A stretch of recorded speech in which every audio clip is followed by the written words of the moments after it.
Join me, Thomas, with Autogefuehl and the review of the Ford Mustang Mach-E GT. In the US, this one here will be called GT Performance. In the EU, the GT version here already comes with this performance pack. And what about this faster horse? Let's take a look here in Atoll Blue or Grabber Blue. So the name varies depending on the market. Definitely a strong Thomas Blue, we call it here on Autogefuehl. In the front grille here, you can see a closed form, but we have this kind of, painted honeycomb structure on the inside, the Mustang logo. Headlamps come with adaptive LED as standard, and here the GT version has a very strong contrasting lower bumper right there. The length is at 4.71 m or 185 inches, mid-sized SUV or crossover style, and here the GT version has a contrasting lower bumper right there, and well, what a great screaming out blue color, by the way, right?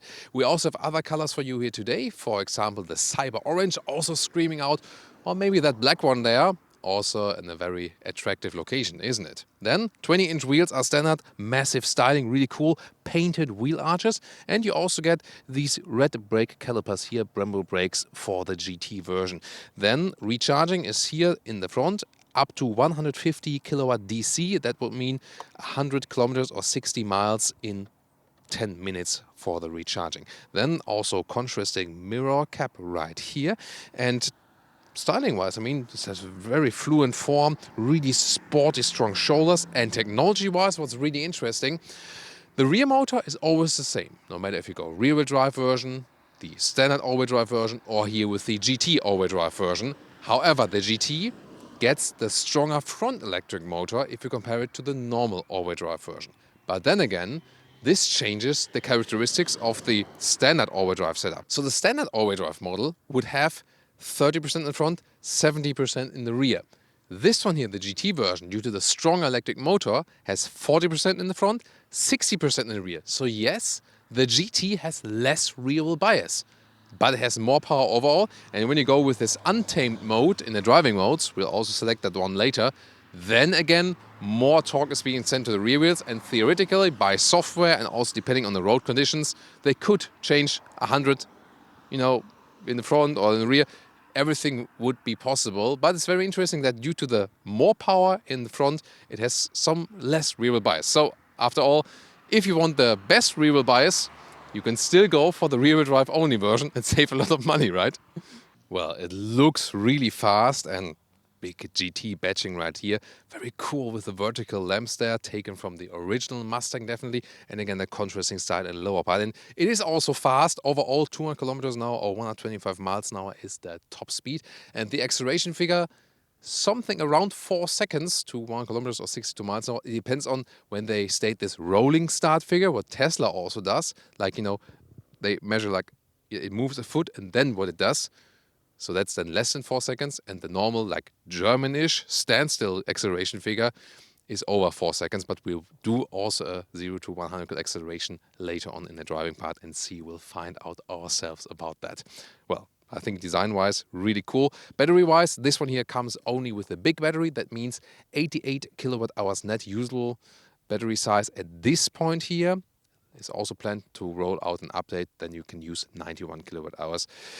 Well, and then the question, of course, about the range. We'll do a range test later on, and also energy consumption. But depending on how you use the car, something more than 400 kilometers or more than 250 miles is easily possible. And we'll see how much we can score today for real.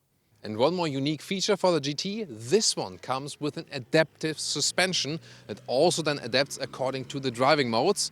We'll also find out in the driving part very soon. Now, let's move to the interior. Key fob here is really cheap, and this is a premium priced car, and it is indeed a premium vehicle, I have to say that, but the key fob is actually not. You can also open your car with a smartphone, or will also be possible here, you have a number pad, so you can type in, that might be a good thing for rental companies or something. And you maybe know that every Mustang Mach-E on this world, when you put in Hurley's lottery code from Lost, it will open. I'm just kidding. Or did I? Let's open the vehicle. Oh, first of all, door closing sound. Actually quite good. Yeah, the car said, oh, hey, that was good, right? I did that very well, right? Yeah, it was horning because the ignition is on. So then here, soft touch at the top part. Then we have a lot of microfiber here. This is done to release the door here, for example. Very interesting. And yeah, these are like kind of standard Ford buttons. So the only thing that is not premium in this car are these standard Ford buttons, you know. Everything else, you could very well say that could be an Audi, BMW or Mercedes, you know. B&O sound system, the optional one, not that great actually, I have to say. GT badge. But then really great features to come ahead. Here, microfiber cover here. Then a nice modern fabric cover where the small digital instruments are being housed. And they are very clear to read. And this also an advantage if you compare it to a Tesla Model X. This one does have instruments. That's really good to have. And also the steering wheel with an animal-free cover. It's really soft, high class, really premium, contrast stitching. And all Mustang Mach-E you buy have actually a vegan interior, and that's also really consistent. Here, the GT comes with sport seats, microfiber on the inside, leatherette on the outside, high grade, extremely high quality, super soft, looks great, and you have more shoulder support with these seats here. So this is really A+, very well done Ford. Can just applaud them on that. Then about the seating comfort, I think the seating comfort is actually very good. Maybe you put the seat a little bit higher, that the angle is a little bit better because the front part is actually a little bit high. I have to say, when you're taller, you feel that the seats would be maybe a little bit too small at times. You see it maybe here like in the shoulder area that I'm reaching a little bit over the seat, and also with the head restraint that cannot be adjusted. So I feel like when I would be a little bit smaller, I would fit even better in the seat. So maybe if you're very tall, maybe even taller than me, not sure if the GT is the right choice, but rather go for the base version because the base seats in the normal Mustang Mach-E are a little bit more open actually. And they also have, for example, great leatherette offerings there. Here with 1/6 or 6'1", for me, when I put the seat here in the lowest position, still have a lot of headroom left, so that is actually no problem at all. The steering wheel can be moved manually, but damn it happened again. This is like, I mean, it's so hard that, you know, when you sledge it down, you know, they can really hurt your fingers. So that's, you know, they really have to improve that. But then this mechanism is actually quite good. And once again, here the buttons at the steering wheel. Yeah, for, you know, like 70k euros, they really should fix that, I think. This is here the left side for the assistance systems, so lane keeping assist and also for the adaptive cruise control. And that was actually very well done. I tested that earlier. Sometimes it has a little bit too much movement, but overall works very well to keep the lane here. Right side then to adjust the volume. And still, you know, that's the good thing. Hard buttons, not everything wire touch here. And also here in the screen, soon more details to that, but already now the preview, the screen has this, you know, volume control on the screen. And it looks a little bit weird on the one hand, but it's cool because we still have a manual volume control. And that's a great thing to have. So it seems really that they, here with this vehicle, found a great compromise of being looking to the future, electric car, no animals on the inside, but still offering us something which we appreciated from vehicles like hard buttons and so on. So a good integration of new technology with still keeping some good old stuff.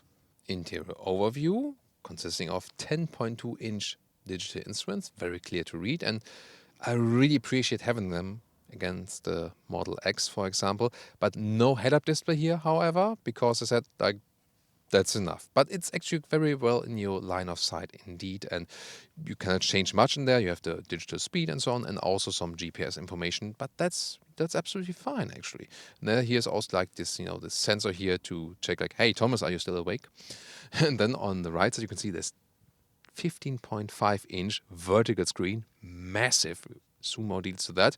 First of all, look at that. Here again, the nice fabric cover right there. And here the microfiber. So this is very nicely done. And the build quality, once again, the best we've seen in a Ford ever. Definitely. So really very nice.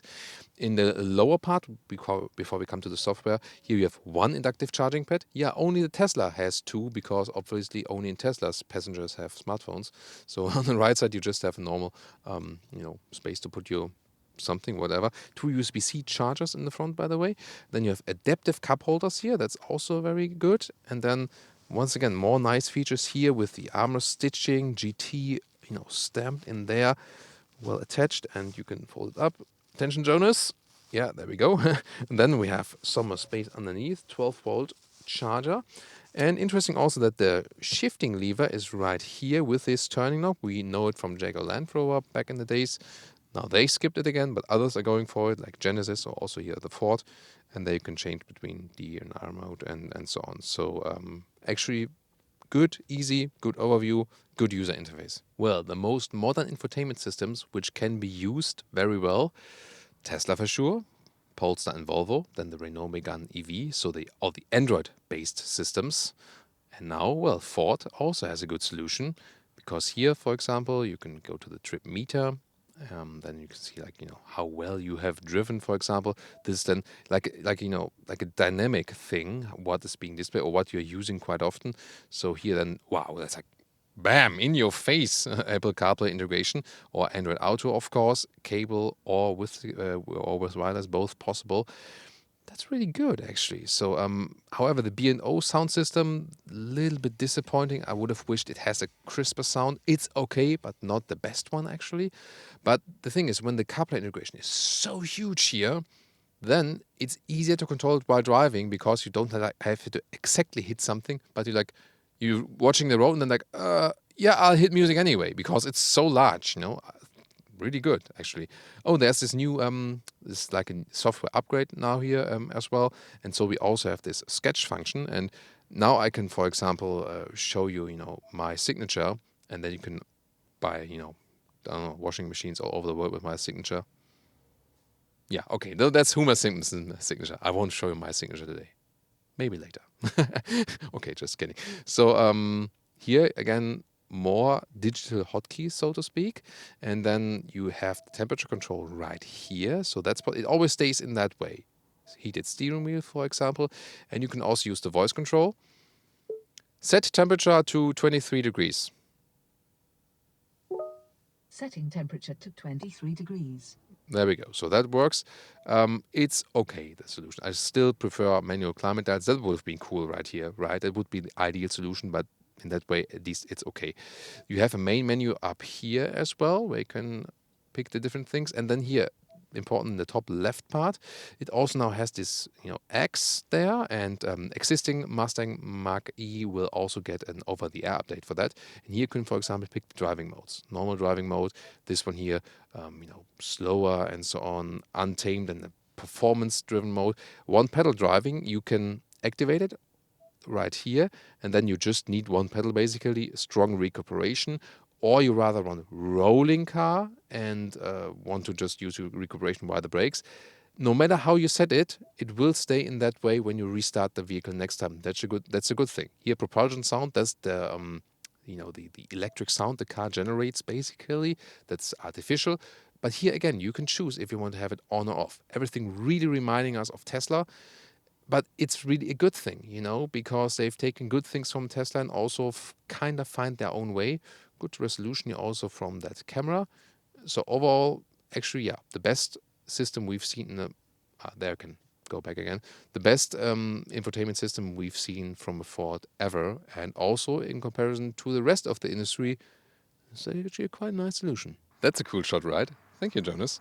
So here, opening the rear door is also very interesting, and you take a look at that statically. So you also have in the GT here the microfiber trim then for the rear seats. That looks really fancy, really sporty, and of course this is a pure EV platform, and so we also do not have any middle tunnel, so a lot of space here, and yeah, actually decently comfortable as well. Legroom here, not the most plentiful one. So over on the space offering, I think the Model X is a little bit better, but it's spacious enough here, definitely. Headroom also just works here. We'll soon also compare a vehicle with the optional panoramic roof to that. Yeah, it should be more or less the same. Actually, not much difference then. Here, also a nice leatherette cover in the middle part. You also have these cup holders, which are also adaptive, is really good for the kids that they don't spill the stuff there. Then you have USB-A and USB-C charging both in the lower part there. And does it work here with the middle seat is the question. Let's see. Yeah, that also works indeed also for tall adults. Of course, the outside seats are somewhat, more comfortable, but definitely, yeah, that also works for overall 5 tall adults. And yeah, you might remember from our normal Mach-E review here, this part here of the seat is a little bit harder and also more voluminous with that sport seat. So I'm pretty certain when I looked at my older video from the non-GT version that the normal Mustang Mach-E has a little bit more legroom in the rear, and it's then also softer when you touch it. So that is one drawback of these sport seats. And this vehicle here has the panoramic roof, very nice view to the sky. So especially for the rear passengers, it's really amazing. However, I would just recommend it in rather cold countries. You know, even though there are some layers inside, when it's really, really hot, in a very hot state, it still gets overheated in the cabin. Then the AC has to work more. As for the headroom, this is really interesting. Of course, here where the glass roof is, this is way more headroom. But when you're normally like relaxed here, it is somewhat comparable, but still, you know, a little bit more headroom. Even, you know, the area is ending here, the glass area, but still, you have a little bit more headroom in the vehicle with the panoramic roof here in the rear. Interesting. Let's open that hatch. Button is below there. Electric tailgate. And then you can see here, cabin trolley also fits in a vertical way. And the width there is 1 meter or 40 inches, so that's good. The length here is 30 inches plus or 80 centimeters plus. And the height here, well, to the cover, here, something like this there, yeah, something 45 centimeters or 20 inches. There is this cover here, like, yeah, it's strange, but it somehow still does the job. You cannot fold the seats from here, you have to do it from the rear. And then, let's see here, about the total length to the seat as I would be driving. So this is about like, 1 meter 70. So that's some 66 inches. Overall, very well usable. Here below, you can, by the way, also store, you know, some charging cable, at least one. Well, is there a Frunk? Yes, there is, and a really substantial one, actually. Look at that here, and even with a very cool function, and it is indeed cool, look at that, because you can actually rinse water through there, and the reason for that is you can, for example, fill it with ice, and then, you know, how cool is that? You know, you do a beach party or something and put this car in, you know, next to the parking lot or something, put with ice cubes, put drinks in there and open the frunk, and then it's like, hey, I invite you all for drinks. Jonas was also suggesting it was maybe to cool the engine, you know, just yeah, of course in this case not, but that's a cool idea with the beach club bar, right?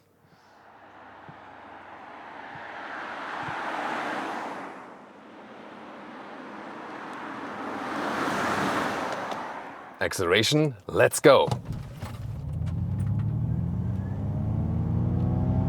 Whoop, blop. That was 100 kilometers an hour or 60 miles an hour. Really impressive. And we have to check the time code because, you know, told you earlier about these acceleration figures that they give like these figures for like 3.5, 3.7 seconds for a rolling start and 4.4 from standstill. So this was like slightly downhill. I think we could score a very good figure here now. Must have been something below less than 4 seconds. So yeah, we recheck the time code, just rewind the video and really check how long it was. But yeah, really accelerating and accelerating indeed. And this is also saying in these driving modes here, by the way. So when you're in the normal active driving mode, it says balanced drive, fun and engaging. And when you have the Untamed mode, it says exhilarating drive, machine and road, aligned as one. That sounds great, right? So yeah, kudos to the texter of this. And whisper mode is seamless drive, calm and quiet. So yeah, the whisper drive is really relaxing. Here we also have this magnetic ride, so the adaptive suspension by Ford. The thing is, if you compare to the base suspension of the normal Mustang Mach-E, this one here in the Mustang Mach-E GT is, in a way, it's a stiff suspension, yes, but it's not a bad stiff suspension in a way. It's super uncomfortable because it has this adaptive function. It is sportier, yes, but at the same time it brings you decent comfort. So you feel it's a sport suspension, also here together with the 20-inch wheels. But it's not that you would get like the bumps in the, in your lower back or something. So I think they found a good, sporty, balanced setup in these. In the whisper mode, by the way, the steering feel is very, very light. So it's maybe that's just for parking in and out. To me, more, I would need a little bit more feeling. In the active mode, it's already quite good, so that's a good feeling then. Here, no dead zone area, so you have a good control over the steering wheel. Here in the front of us, there's another Mach-E in that, orange color, also very spectacular, but of course I had to go for the Thomas Blue one, definitely. And when we are in the Untamed mode, then everything is set to a sporty mode.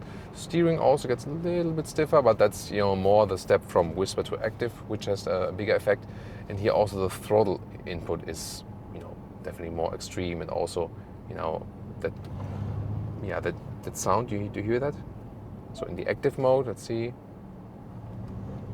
a little bit, but that sound experience is definitely enhanced in this Untamed mode. But you can also completely deactivate that propulsion sound, so that's also possible.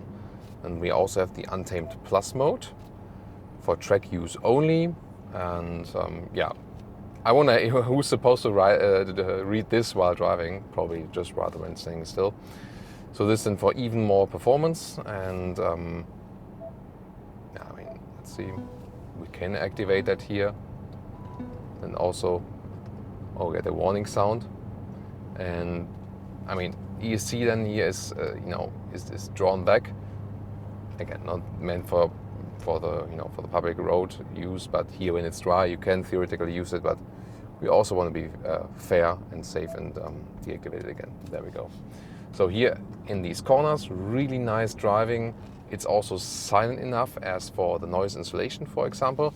So we were earlier on a little bit faster motorway, not a German motorway today though, and the noise insulation is really very good. Also, how you feel here in the cabin, rather comfortable also from the seating position, and how you have the overview to everything. It is a design focus on the exterior, definitely. You see and feel that. But it's actually quite good how I can see everything. Like the B pillar is a little bit blocking at some point, but that's also quite okay. Does it feel like a completely different car if you compare the normal Mustang Mach-E?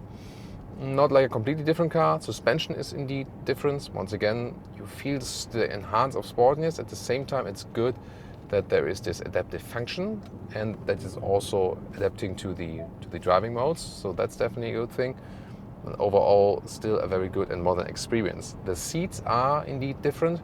So I feel, they are not bad at all, definitely not. But as I said, also in the interior part, when you're a taller person, then you might feel that they're not super suitable for tallest people. That's the catch of it. Again, I don't have any lower back pain or something. I just feel that I would be a little bit too big for the seats. That might then be just more suitable with the base seats when you go for the base Mustang version. So this is rather than when you would go for a high trim anyway and just want that little sporty extra or something. Of course, if you want to go more budget, then the base Mustang would also just be enough. As for the energy consumption, we also have quite decent results as for this. By the way, you're controlling this while driving. For example, here I have the GPS map. It's actually quite easy and fair to learn, and then in the top part, all the vehicle functions. So it is actually possible to control it while driving without being distracted too much. That's actually quite okay, So I'm actually positively surprised by that. And then you also always have these hotkeys in the lower part, and the good thing is they change. You have to get used to that before, but usually it shows, some of the right things you might want to access, So for example, here there's trip meter, and there we can also see that although I did this acceleration before that, I was rather driving calmly. Hey, 3 times 100% for Thomas driving, acceleration, deceleration, and speed. So good for the energy consumption. So at this moment here, remember this the big battery, 88 kilowatt hours, or if they unleash this update 91 then from the usable net size. And we're at 22 kilowatt hours on 100 kilometers. That's 35 kilowatt hours on 100 miles. That would mean a real world range of 440 kilometers or 270 miles. And that's actually quite decent. It's a value that we more or less find with a lot of vehicles out there today. This 400 kilometer, 250 miles. It's kind of like the magic range figure at the moment, where most of the big batteries on the market are going at. And this one here and the Tesla Model X, for example, is going a little bit more, and some others are going a little bit less than that. Yeah, but overall I think is also a very good result.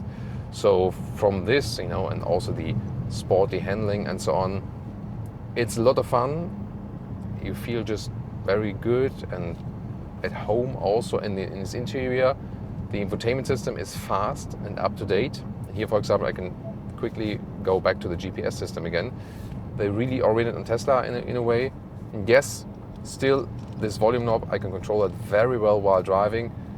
Just maybe the temperature, it's in the lower part there, yes, but you can also access it more or less because it always stays in the same way.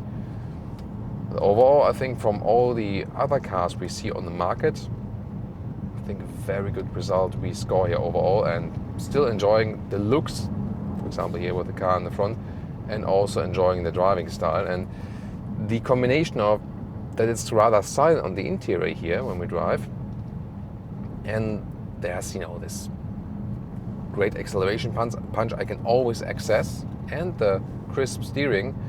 I mean, we're driving here like some 70, 80 kilometers an hour, now going towards 90 kilometers an hour, like 55 miles an hour, and I still feel like, are we standing still? And that's usually a sign that the car is good. It might also be a problem with speed cameras then, yes, but usually the thing is when you're driving the car in a very fast way and you still think, are we even moving?